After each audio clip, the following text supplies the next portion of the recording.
Mark Twain's luck. Note, this is not a fancy sketch. I got it from a clergyman who was an instructor at Woolwich 40 years ago and who vouched for its truth. It was at a banquet in London in honor of one of the 2 or 3 conspicuously illustrious English military names of this generation.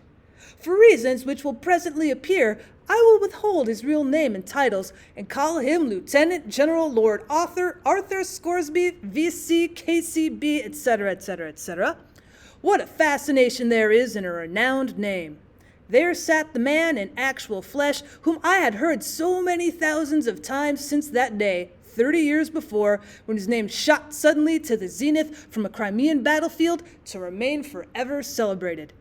It was food and drink to me to look and look and look at that demigod, scanning, searching, noting the quietness, the reserve, the noble gravity of his countenance, the simple honesty that expressed itself all over him, the sweet unconsciousness of his greatness, unconsciousness of the hundreds of admiring eyes fastened upon him, unconsciousness of the deep, loving, sincere worship welling out of the breasts of those people and flowing toward him.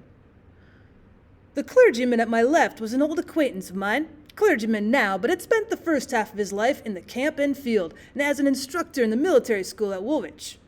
Just at the moment I've been talking about, a veiled and singular light glimmered in his eyes, and he leaned down and muttered confidentially to me, indicating the hero of the banquet with a gesture. Privately, he's an absolute fool. Well, this verdict was a great surprise to me. If its subject had been Napoleon or Socrates or Solomon, my astonishment could not have been greater. 2 things I was well aware of: that the Reverend was a man of strict veracity, and that his judgment of men was good. Therefore I knew beyond a doubt or question that the world was mistaken about this hero. He was a fool.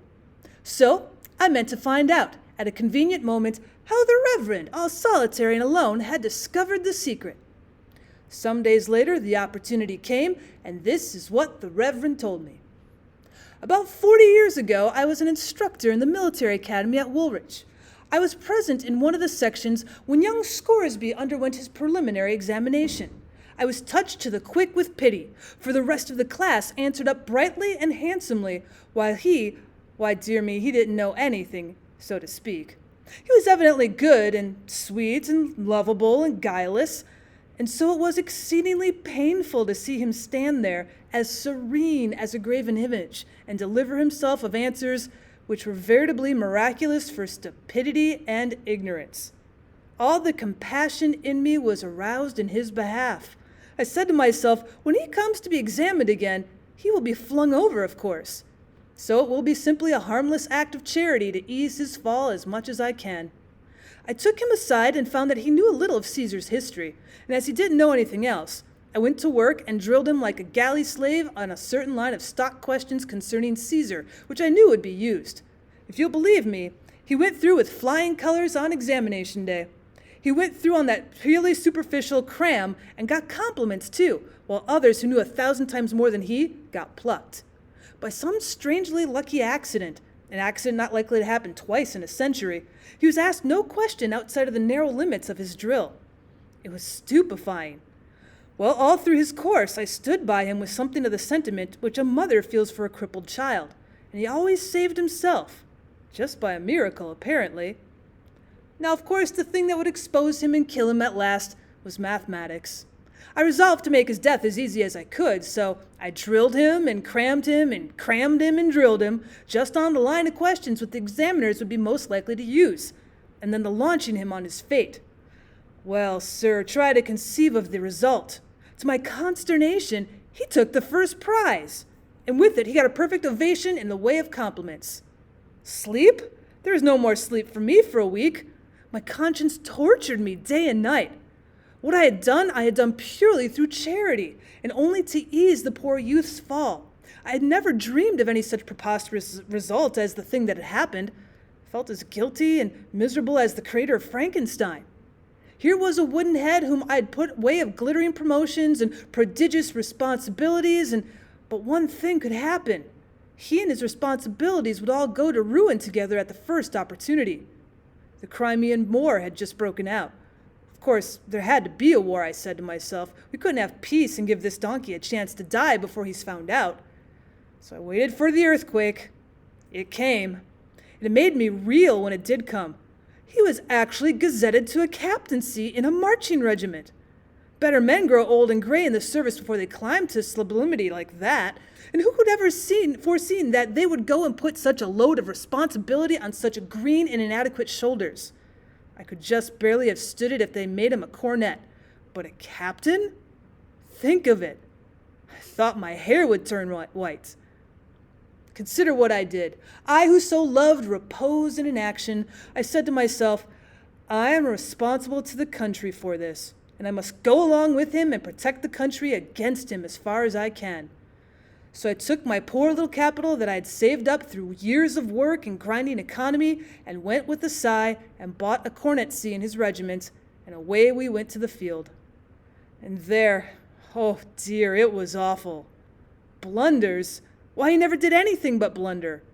But you see, nobody was in the fellow's secret. Everybody had him focused wrong and necessarily misinterpreted his performance every time. Consequently, they took his idiotic blunders for inspirations of genius. They did, honestly. His mildest blunders were enough to make a man in his right mind cry. And they did make me cry, and rage and rave too, privately.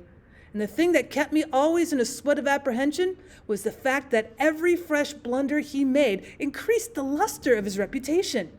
I kept saying to myself, he'll get so high that when discovery does finally come, it will be like the sun falling out of the sky. He went right along up from grade to grade over the dead bodies of his superiors until at last, in the hottest moment of the battle of, down went our colonel, and my heart jumped into my mouth, for Scoresby was next in rank. Now for it, said I. We'll all land in Sheol for 10 minutes sure. The battle was awfully hot. The Allies were steadily giving way all over the field. Our regiment occupied a position that was vital. A blunder now must be destruction. At this crucial moment, what does this immortal fool do but detach the regiment from its place and order a charge over a neighboring hill where there wasn't a suggestion of an enemy? There you go, I said to myself. This is the end at last. And away we did go, and were over the shoulder of the hill before the insane movement could be discovered and stopped. And what did we find? An entire and unsuspected Russian army in reserve. And what happened? Were we eaten up? That is necessarily what would have happened in 99 cases out of 100. But no, those Russians argued that no single regiment would come browsing around there at any such a time. It must be the entire English army, and that the sly Russian game was detected and blocked. So they turned tail, and away they went pell-mell over the hill and down into the field in wild confusion, and we after them. They themselves broke the solid Russian center in the field and tore through, and in no time there was the most tremendous rout you ever saw, and the defeat of the Allies was turned into a sweeping and splendid victory.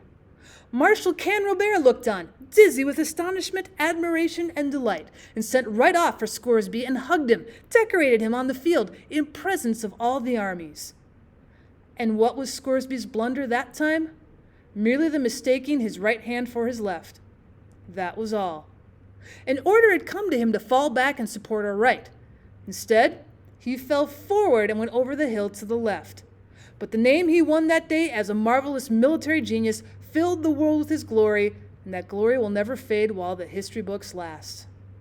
He is just as good and sweet and lovable and unpretending as a man can be, but he doesn't know enough to come in when it rains.